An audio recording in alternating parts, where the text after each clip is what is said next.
Syria युद्ध के बीच Israel का नया वॉर प्लान क्या है, ये आप समझिए।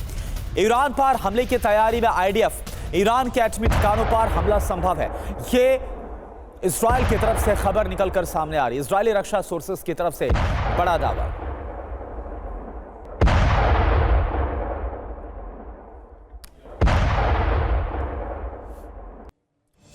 और अब आपको बताते हैं कि आखिर ईरान के खिलाफ इजराइल की सैन्य तैयारी क्या है, तो इसको आप समझिए बिग वॉल के जरिए। सोर्सेस क्या बतला रहे हैं? सीरिया में ईरान के प्रॉक्सी ग्रुप को खत्म करना, यह तैयारी है। लेबनान, गाजा में भी ईरान को एक बड़ा झटका मिला है। ईरान पर अब फाइनल चोट आईडीएफ यानी कि इजराइल डिफेंस फोर्स की तरफ से की जाएगी। इजरायली वायुसेना का प्लान पूरी तरह से तैयार है ईरान के खिलाफ। ईरानी एटमी ठिकानों पर हमला संभव है, यह अपने आप में एक बड़ी तैयारी इजराइल की। इजरायली रक्षा सोर्सेस के हवाले से यह बहुत बड़ा दावा है। और देखिए एक और बड़ी खबर सीरिया के तख्ता पलट पर। अब ना मिट्टी की जरूरत है ना ही ज्यादा जगह की। ज्यादा मुनाफा पाना है तो शुरू करें हाइड्रोपोनिक फार्मिंग। ज्यादा जानकारी के लिए अभी डाउनलोड करें फ्रीडम ऐप। इजराइल के पीएम का बड़ा संदेश, ईरान को पीएम नेतन्याहू का संदेश। सीरिया में ईरान के $30 बिलियन बर्बाद हुए। सीरिया में ईरान की मेहनत बेकार साबित हुई। सीरिया में 11 दिनों में ही जंग हार गया ईरान। मनीष झा इस वक्त हमारे साथ जुड़े हैं पूरी जानकारी के साथ। मनीष, इंडिकेशन साफ है, चाहे बेंजामिन नेतन्याहू का बयान हो या फिर जो सोर्सेस है ईरान के रक्षा मंत्रालय के हवाले से बता रहे हैं कि अब सीरिया के बाद अगला नंबर ईरान का है।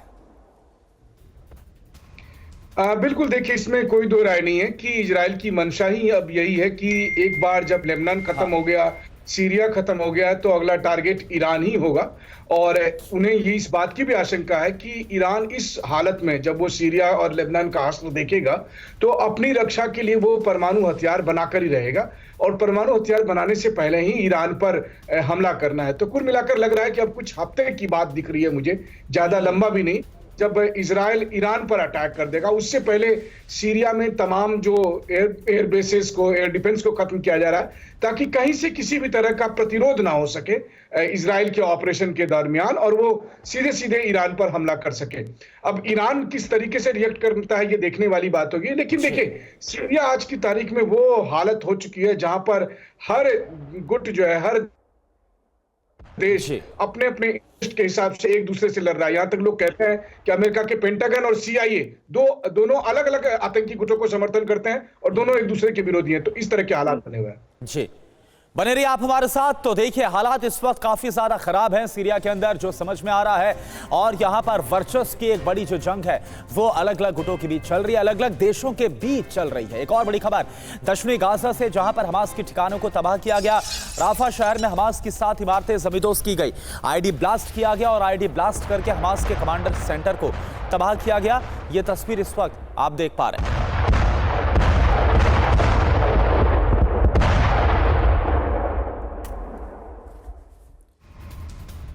तो भीषण धमाके से दहला वेस्ट बैंक का इलाका। समारिया में हमास के समर्थकों पर बड़ा हमला किया गया आईडीएफ की तरफ से। रिहायशी इलाके में धमाके के बाद कैसे हड़कंप मचा है, ये आप देखिए।